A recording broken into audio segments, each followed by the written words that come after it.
Okay, my name is Howard Eber, and I am an alcoholic. I want to welcome everyone to the God Idea. I think this is week number 5. Yeah, week number 5 of this. Um, Originally was slated for Kathy to be leading this group. Her schedule changed. Once she gets back to a normal schedule, she will be taking over, but that'll be about 6, 8 weeks at least. So I'll be here for a while. I have to deal with this mug for a while. We have gotten up to the doctor's opinion. We covered some of the initial forwards and so on. Um, but I want to start the doctor's opinion a little bit differently than usual. I want to start by talking about who this person is, who this guy is, who is William Silkworth. Um, Rob, if you can give me, I think it's number 2, do a little bit of reading. This is from The Doctor Who Loved Drunks, an excerpt that was in Grapevine, not necessarily the book, The Doctor Who Loved Drunks. This was an article in Grapevine that very much explains who this doctor is. And let me get that so I could see that a little bit better. Let me get that to 50%. Oops. Remote fit to window. There we go. The doctor who loved drunks. A drunk is lying on a bed in a hospital, and a doctor sitting beside the bed. The drunk is talking earnestly to the doctor. A wave of depression came over me, the drunk said. I realized I was powerless, hopeless, that I couldn't help myself, that nobody else could help me. I was in black despair, and in the midst of this, I remembered about this God business. And I rose up in the bed and said, if there be a God, let him show himself now. All of a sudden, there was a light, the drunk goes on, a blinding white light that filled the whole room. A tremendous wind seemed to be blowing all around me and right through me. I felt as if I were standing on a high mountain top. The drunk continued. I felt that I stood in the presence of God. I felt an immense joy, and I was sure beyond all doubt that I was free from my obsession with alcohol. The only condition was I share the secret of this freedom with other alcoholics and help them to recover. The drunk paused and turned to the doctor. Ever since it happened, I've been lying here wondering whether or not I've lost my mind. Tell me, doctor, am I insane or not? The drunk was Bill W. Fortunately for Bill, fortunately for Alcoholics Anonymous, fortunately for thousands of us who've come after, and that should be millions, the doctor was Dr. William Silkworth. By great good luck, or by the grace of God, depending on your viewpoint, the doctor was Dr. Silkworth. It would have been so easy to dismiss Bill's experience as a hallucination, one of the many possible vagaries of a rum-soaked brain. And a disparaging word from the doctor right at this point could have choked off the tender shot of faith and killed it. Alcoholics Anonymous might have got started somewhere else, somehow, or it might not. Certainly, it wouldn't have started there. Very possibly, the life of every one of us hung on the doctor's answer to that question. Am I insane? It is there that Dr. Silkworth made the first of his indispensable contributions to AA. He knew by an insight that no amount of medical training alone can give a man that what had happened to Bill was real and important. I don't know what you've got, he told Bill, but whatever it is, hang on to it. You are not insane. You may have the answer to your problem. The encouragement of the man of science, as much as the spiritual experience itself, started AA on its way.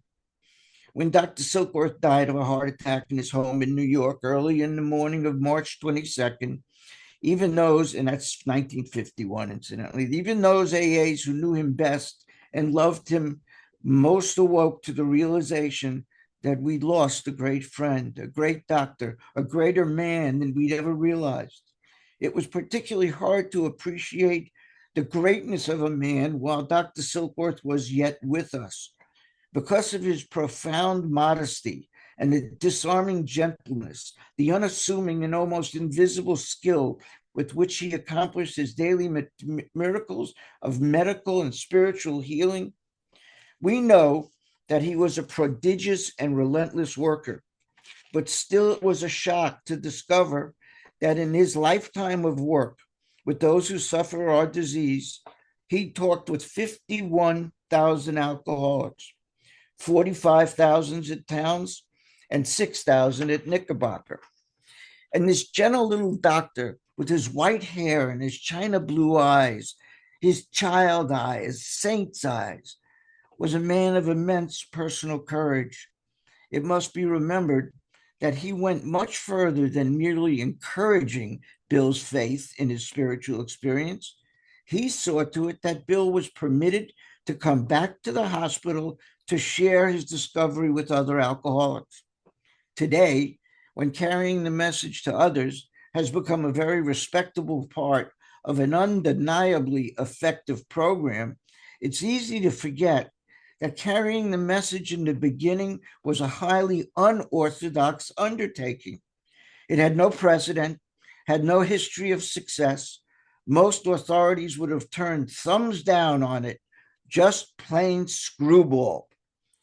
Dr. Silkworth had his professional reputation to lose and nothing whatever to gain by permitting and encouraging this unheard of procedure of one God-bitten drunk trying to pass on this strange story of a light and a vision to other alcoholics, most of whom at the time received it with lively hostility or magnificent indifference.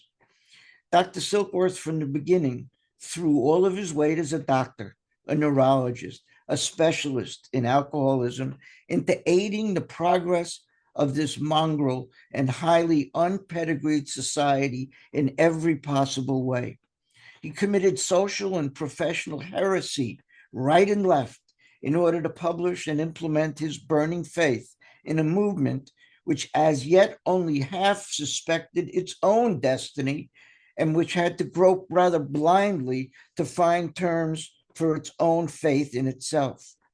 When there was a need for money to publish the book Alcoholics Anonymous, Dr. Silkworth used his personal influence without stint to help raise that money. He discovered his gift very early in his medical practice. He was graduated from Princeton in 1896 and took his medical degree at NYU in 1900. Then he interned at Bellevue, and it was while working at Bellevue that he found he was drawn to alcoholics and they to him. He estimated that the percentage of real recoveries among the alcoholics he worked with was only about 2%. This is at Bellevue. The large number of hopeless cases and the deep degrees of human tragedy and suffering involved weighed heavily upon the gentle doctor. He was often profoundly discouraged. Then came Bill and Alcoholics Anonymous. One who had known the doctor intimately over many years has said this about it. Silky never told me this. It's my own opinion, but I believe that AA was Silky's reward. All those years he plodded along, treating drunks medically, defending them, loving them, and not getting anywhere much. And then God said, all right, little man, I'm going to give you and your drunks a lift.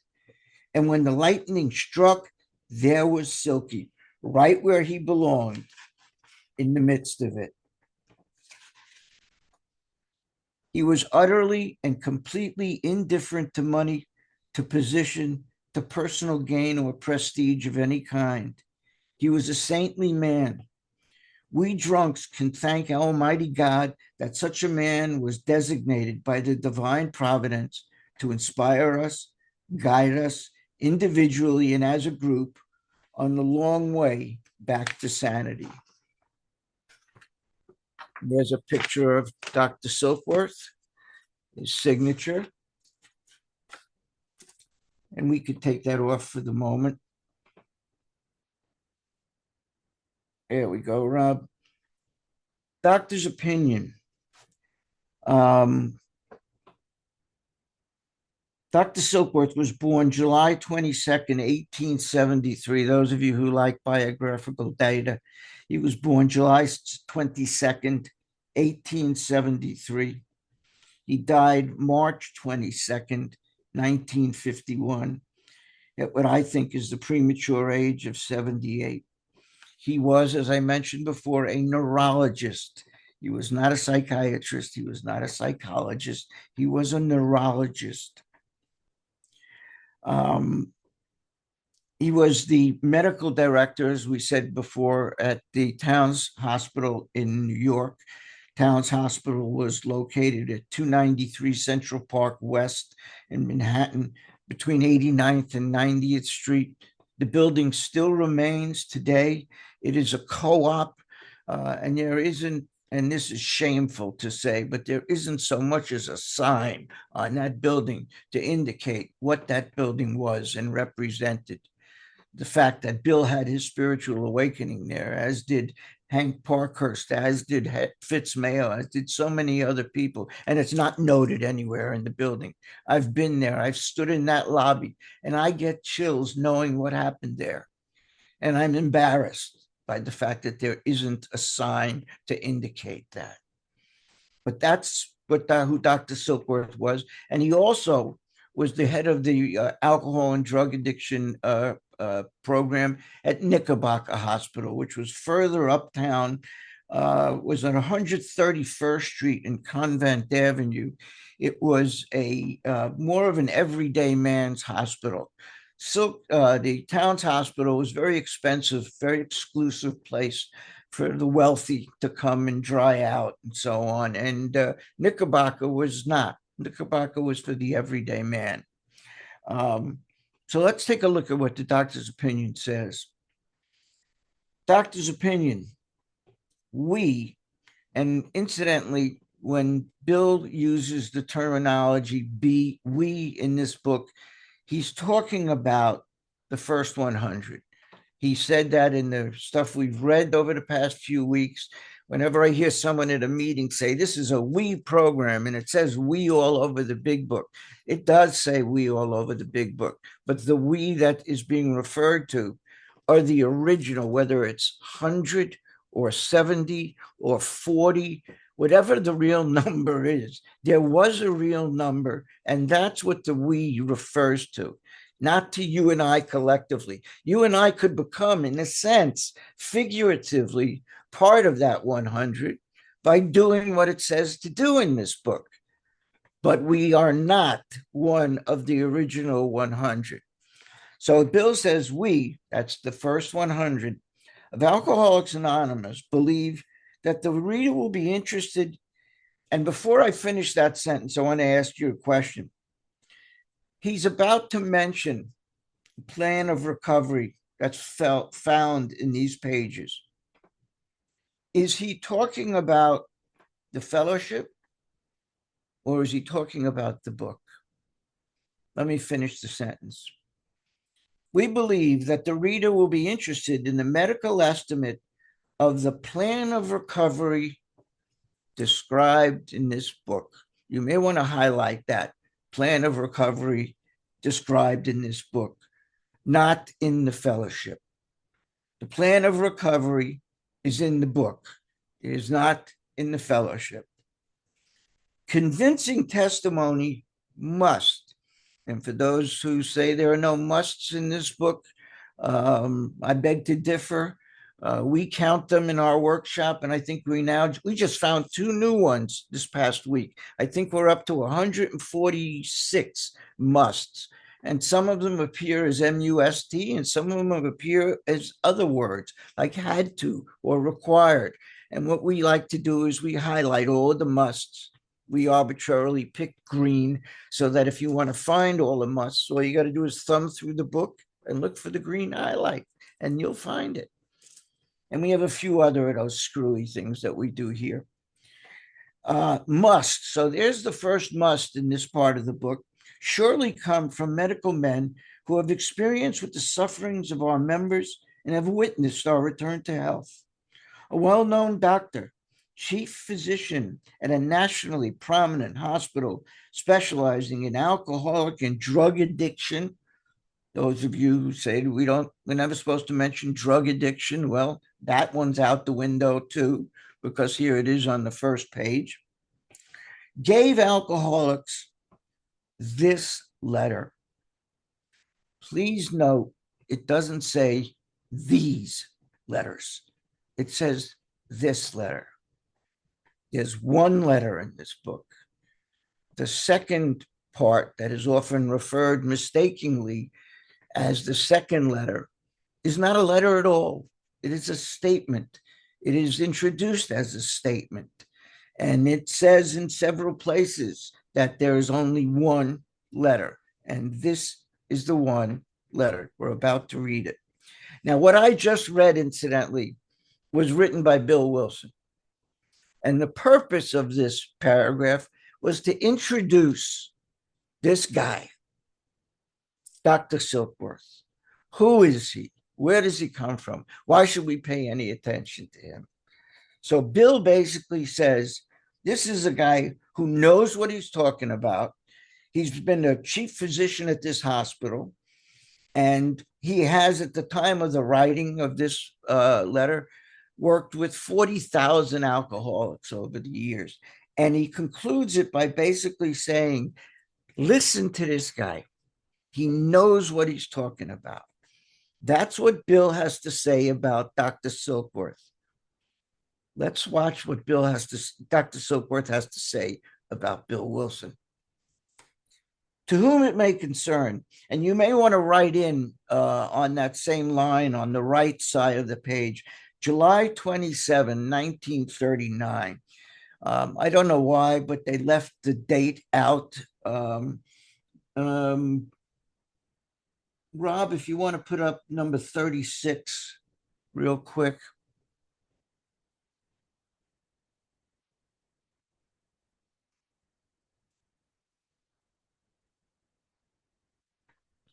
This is a copy of the original letter, the one that we're reading now. The actual original is on display at Stepping Stones, which is Bill and Lois's home in Katona, New York. It's been declared a national monument, a historical monument. But the reason I'm showing it to you is it says up here, July 27, 1938. I don't know why they took that date out, but it's in the original letter. So I wrote it in my book. All right, we could take that down. Thank you, Rob.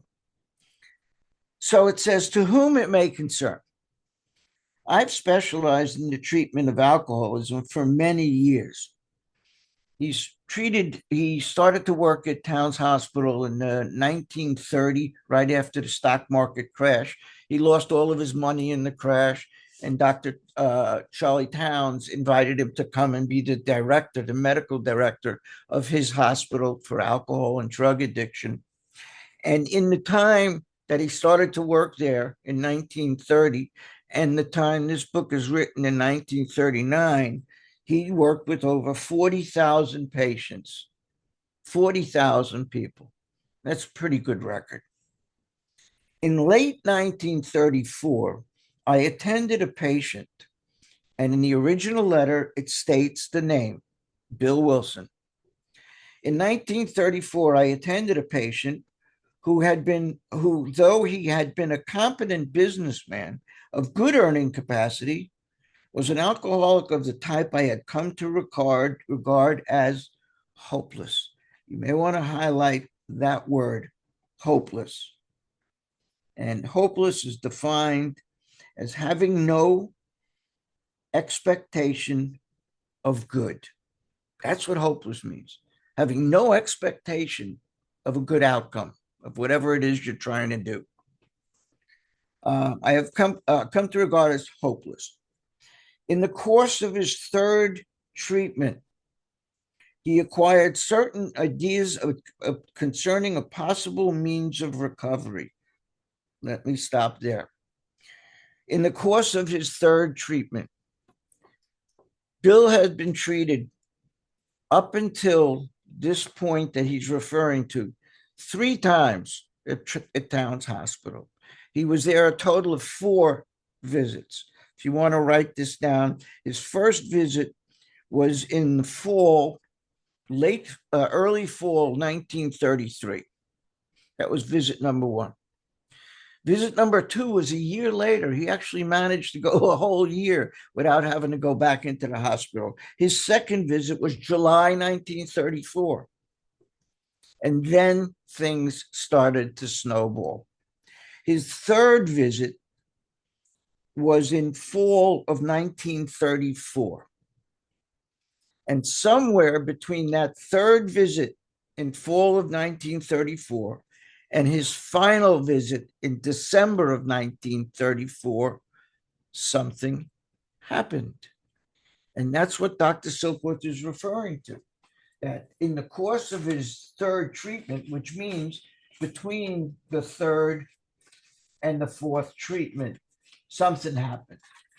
And what happened was Bill had a visit from his high school buddy, Bill Ebby Thatcher, who was, according to Bill, the worst alcoholic he ever met. He said, if I ever got as bad as Ebby, I'd have to quit. And Ebby showed up at his apartment one day and he was sober. And he'd been sober for a few months.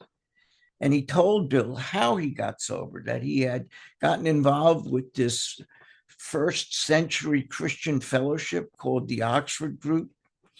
And they had beliefs that they could convert the world to absolute purity, absolute honesty, absolute unselfishness, and absolute love by practicing certain spiritual activities. They believed that they could change the world by changing one member of the household, who changes another member, who changes a neighborhood, who changes a community, who changes the world. That's what the leader of the Oxford Group, a guy named by the name of Frank Buchman, although it's spelled Buchman, it's pronounced Bookman. That's what he believed.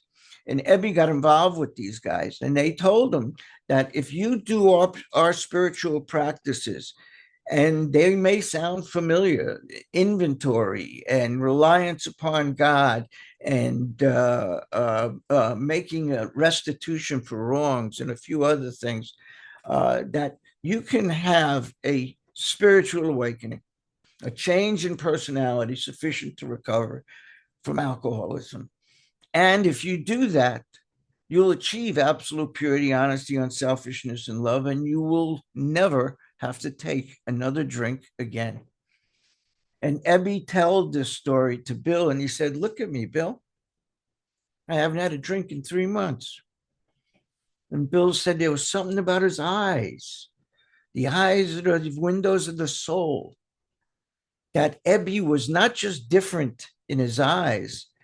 Ebby was dressed up, pressed up, clean, shined shoes, a fresh collar. In those days, they used to take those collars off. He had a fresh, brand new collar on and a nice tie. And he was sober. And that's what happened between his third and fourth visit. Bill said that he had a spiritual awakening on his fourth visit there, but prior to that happening, 2 things had to happen in Bill's life. 1, Ebby's visit. 2, he had to be told by Dr. Silkworth, what we're about to hear in a moment, a diagnosis of what alcoholism is, that it is not a moral dilemma, that it is not a weakness, it's not a frailty, that it is a 3-fold condition, it's an actual medical condition.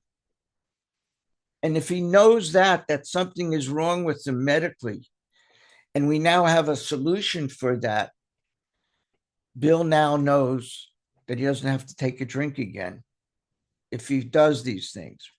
So getting back to the book, it said, in the course of his third treatment, he acquired certain ideas concerning a possible means of recovery.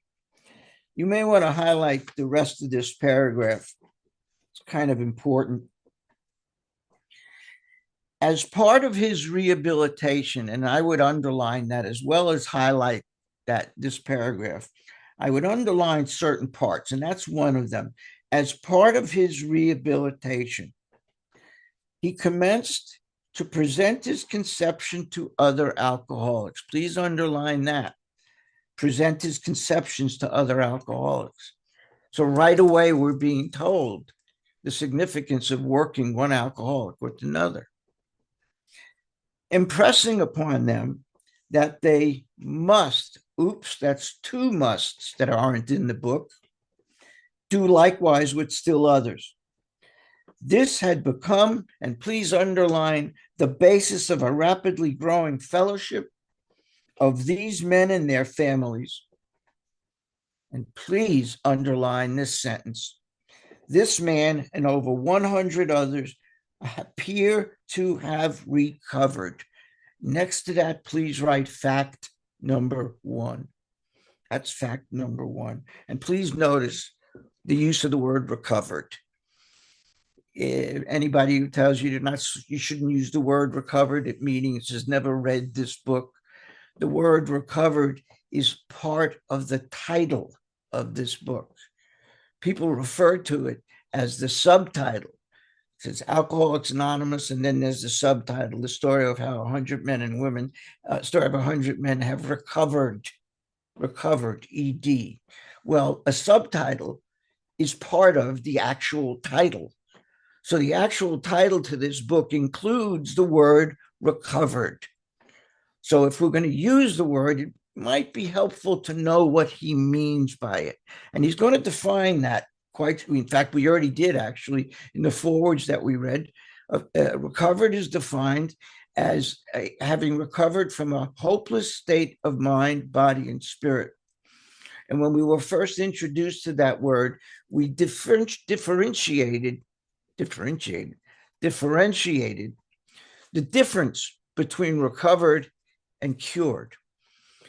When people use the word recovered at meetings, very often they mean recovered, they mean cured, and that's not possible. We'll never be cured of this disease. Recovered means the symptoms of our disease are no longer present. What are the symptoms? Well, let's go with the obvious. We're not drinking and drugging anymore. There's one that's gone. That's not present anymore. You want to know a whole bunch of other symptoms? Go read page 52, the bedevilments. It's filled with other symptoms that are no longer present in our life. We're not the source of chaos, conflict, and confusion to everybody and everything. Those are symptoms of our disease which are no longer present. Cured means the disease itself is no longer present. And that will never be the case. We will always be one bad idea away from waking up the beast. We'll never be cured. But we can achieve permanent recovery.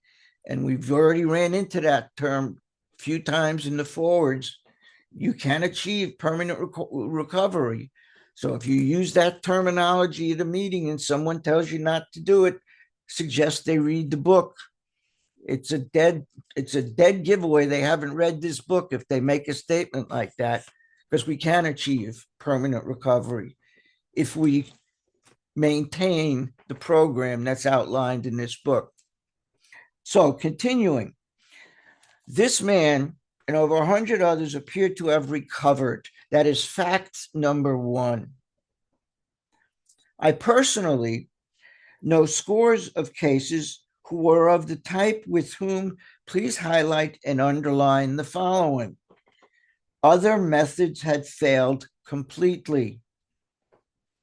And next to that, please write fact number 2. So we got 2 facts. One, is that 100, this guy and 100 others, let's not worry about the number, 79 or 89 or 40 or 100. There's a bunch of guys that have gotten sober. And fact number two, that every other thing they tried failed. Can anyone here identify with that? Right? The last thing I tried was the first thing that worked. I tried every vitamin therapy. I tried reading every self-help book, how to end mental depression in 5 easy lessons. I tried physical exercise. I tried going to just meetings.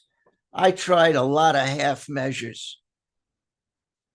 Nothing worked until the last thing I tried, which is this book.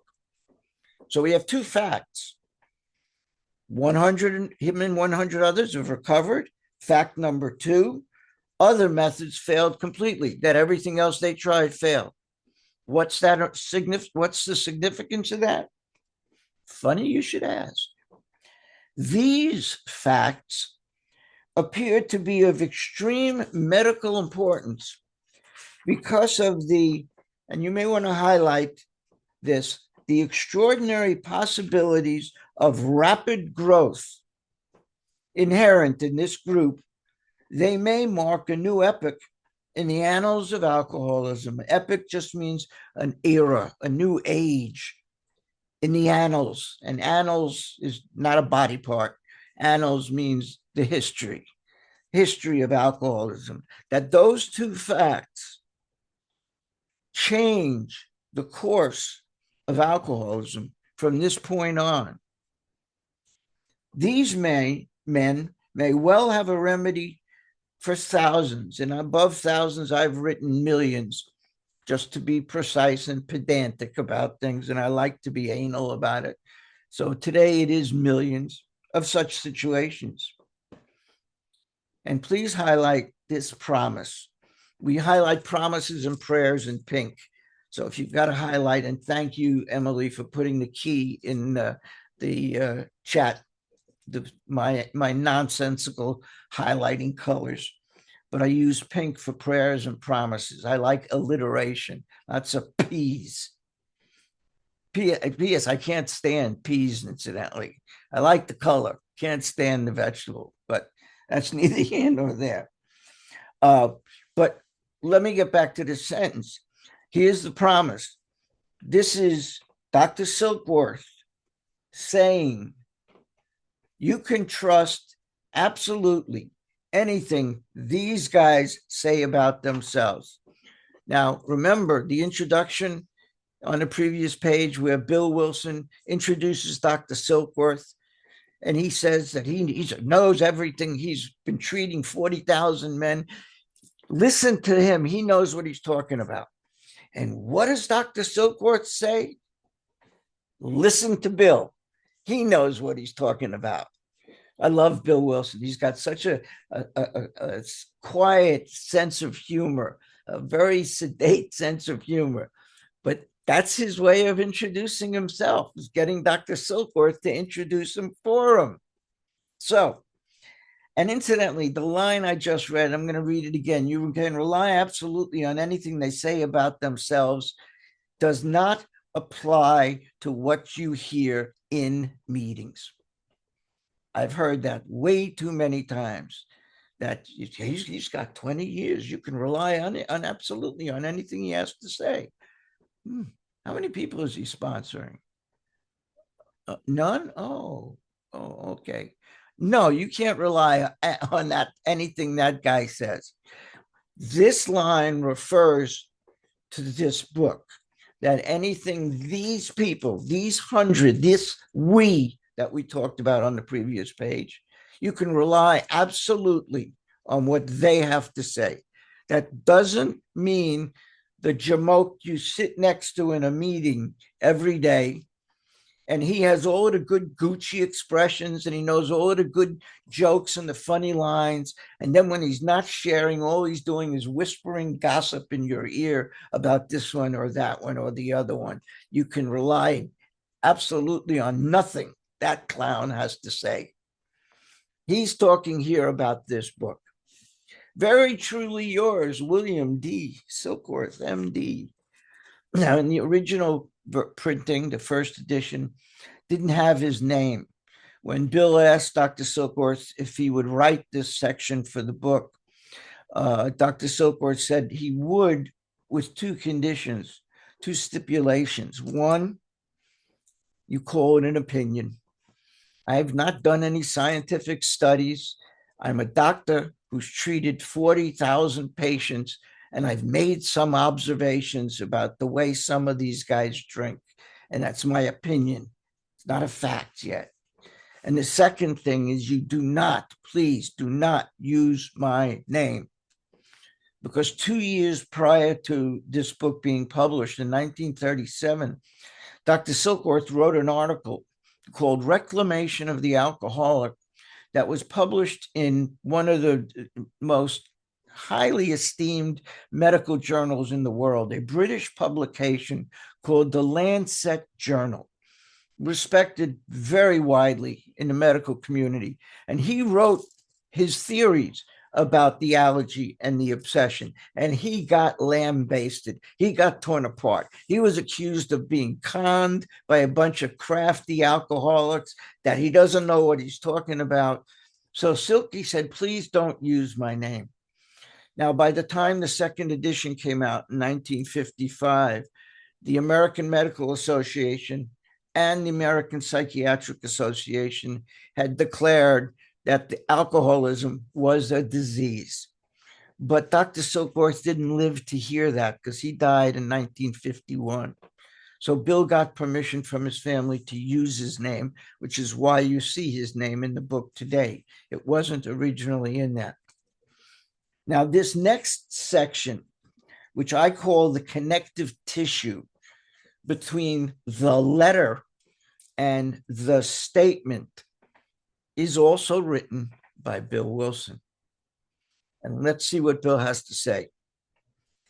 The physician who at our request gave this letter, and you may want to write next to where it says letter, see above,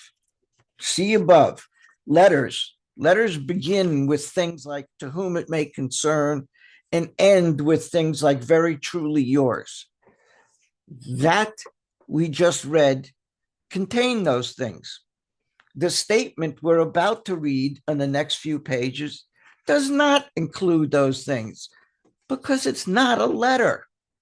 It doesn't begin with to whom it may concern, and it doesn't end with very truly yours because it's not a letter. And here's how I know that. I went through the New York City school system, so it's amazing I can even spell my own name. But I did learn to read a few things. And the next few lines told me what the next section is about, that it's not a letter, it's a statement. Bill says the following. The physician who gave us this letter has been kind enough to enlarge upon his views in another statement. Please underline that statement which follows. And in case you missed it, he's going to say it again. And I've got the whole next sentence, the next 3.5 lines highlighted all the way through. But one word in particular is underlined. It's the third word in this statement. That's the second time on one line. There is no second letter. There is a statement, a first letter and only letter, and a statement. And incidentally, when Dr. Silkworth was asked to write this letter, this statement for the book, he wrote something that was a kind of a dumbed down version of Reclamation of the Alcoholic, which is that Lancet Journal article. And if anyone wants copies of it, just drop me a line at thebigbookstudy@aol.com, or Rob will put, there it is. Rob got it. Jesus Christ. He done got it. He done got it in the chat already. He has both the Reclamation of the Alcoholic and the actual second, this statement. But that statement Bill thought was a little too complex itself. So he rewrote that. So what we know as the statement is actually written by Bill Wilson, except for one paragraph. There's one paragraph in the statement that was lifted entirely from the original statement. Now, I'll point it out to you when we get to it, if we do get to it today. But it's the only part of this whole letter, of this whole statement, that was actually written by Dr. Silkworth.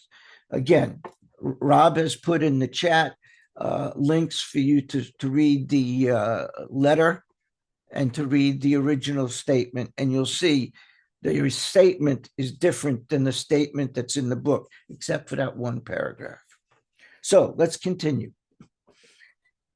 In this statement, again, second time statement, he confirms what we who have suffered alcoholic torture must believe. Wow, there's an awful lot of musts for a book that doesn't have must in it, huh? Must believe that the body, please underline that word, body of the alcoholic is quite as abnormal as his mind. Please underline mind.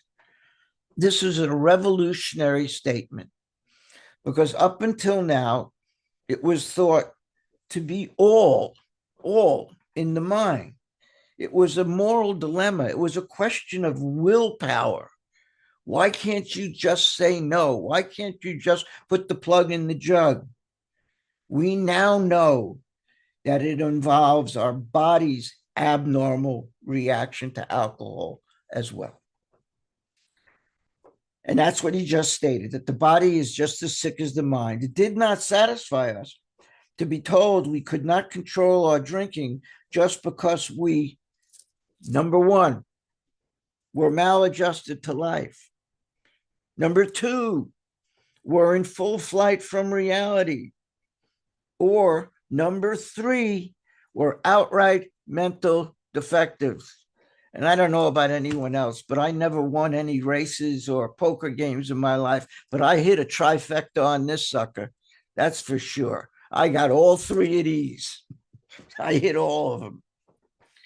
These things were true to some extent, in fact, to a considerable extent with some of us. And please highlight the next two sentences. But we're sure, and you may want to underline this, that our bodies were sickened as well. That's the first mention of this as an illness in the book. That's the first mention. He says sickened as well. It's the first time that's brought up. In our belief, any picture of the alcoholic which leaves out the physical factor is incomplete. And I've underlined physical and incomplete. The doctor's theory that, please underline and highlight the next 6 words. We have an allergy to alcohol. Now, I don't know about anyone else, but when I first came in here and I heard people talking about having an allergy to alcohol, they would say, anytime I drink, I'd break out. I'd break out in police cars. I'd break out in handcuffs. I'd break out in cop cars or break out windows. And obviously it was a joke. But when I read it in this book, I thought, wait. This guy is serious about this shit. You just told me how he knows everything. And what is he going to tell me a joke now about allergies? He's serious. He put the word allergy in there. So I figured out, maybe, I don't know what I'm talking about. Because I thought, how could I be allergic to something that I consume in such enormous quantities? I mean, I'm allergic to ragweed and pollen and cat dander and any number of other things, grasses and hay. And if I'm around any of it, I have an immediate physiological reaction. My body has an immediate reaction. I sneeze, I tear, I wheeze, I cough. My body reacts immediately. Now, I don't know if anyone else here has allergies, but if you've got an allergy to strawberries and you eat one, you'll break out in hives. If you are allergic to peanuts, my late mother-in-law was allergic to peanuts, and she ate anything that was cooked in any kind of peanut oil, her tongue would swell up and she could die. She could just cut off her air supply. Now, I never had any of those reactions to drinking and drugging. So how can I be allergic to them? I never had those symptoms. Well, like I said, maybe I'm wrong. So my dear friend, the late Charlie Parmalee, taught me a trick. When you're not sure of things, look them up in the dictionary. So when I looked up the word allergy, and you may want to write this down at the bottom of the page, let's define our terms. Just like we defined recovered, we're going to define allergy, and we're going to define a number of other words before we're done with this book. But allergy is defined as a body's abnormal reaction to any food, substance, or chemical. The key word there is abnormal. A body's abnormal. That means it's not normal. It's not regular. It's not typical. It's not your average reaction. That's what allergy means. An abnormal reaction to any food, substance, or chemical. Most normal people have a couple of drinks, a few lines, a few hits on whatever it is that's going around, and you offer them more. And at some point, I'll bet they're going to say, no, thank you. Probably because they're going to say, gee, I'm going to get sick if I do much more, or I got to drive, so I got to be careful how much I'm drinking. Well, they start making some very strange statements like, I'm starting to feel it. I got to take it easy. Or they'll say, I'm right where I want to be. I don't need any more. Well, I always drank and drugged with the expectation of arriving right where I want to be. If I only had just a few more, that promised land was always just a few drinks away from where I was. And that is an abnormal reaction. If the normal reaction is to at some point say, no, thank you, and I never was able to do that, then I have an abnormal allergic reaction. Simple. I learned something new. Let's continue. As laymen, our opinion as to its soundness may, of course, mean little. But as ex-problem drinkers, please highlight ex-problem drinkers. And I'm going to come back to that in a minute. But as ex-problem drinkers, which means recovered drinkers, we can say that his explanation makes good sense. And please highlight this last sentence. It explains many things for which we cannot otherwise account. Now, I don't know about anyone else, but knowing that I had this physiological reaction, and I learned about the obsession as well and the spiritual malady, that learning those things was an enormous relief to me. Bill, in his story, says the same thing, that it was a great relief to know that he wasn't weak, that he wasn't immoral or any of those things, that he has an actual malady. And this statement explains it. It explains many things for which we cannot otherwise account. Why can't I just say no?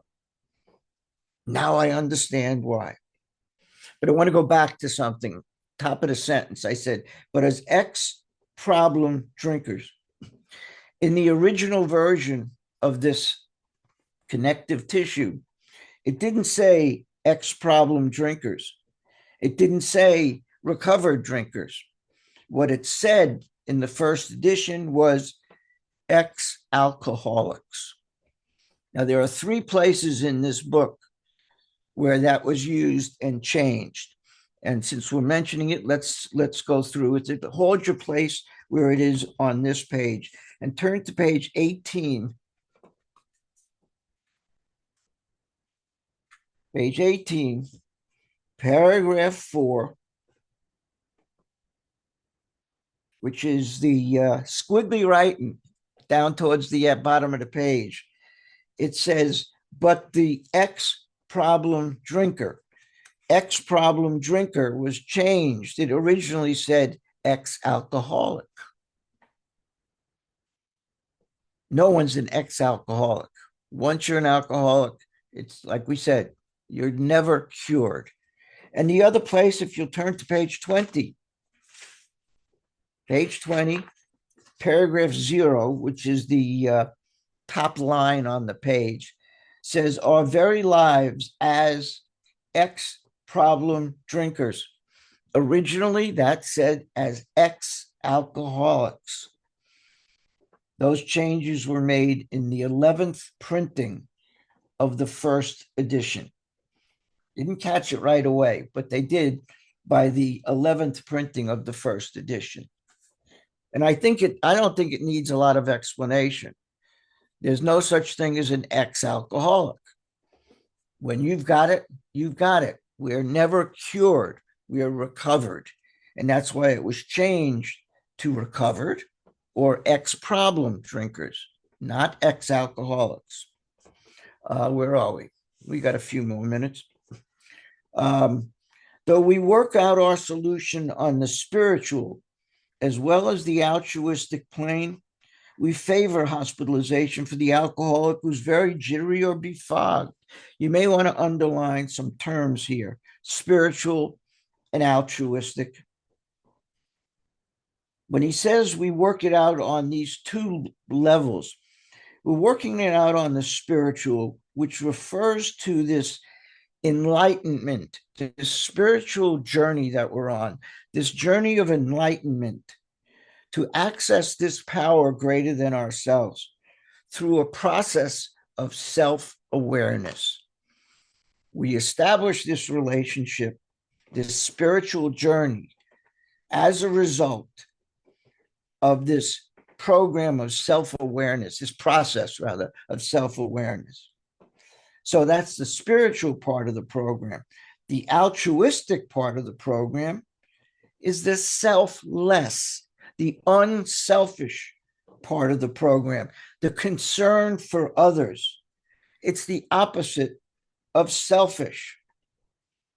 And we won't get to it today, I don't think, but on the next, next page, he gives 3 examples of altruism.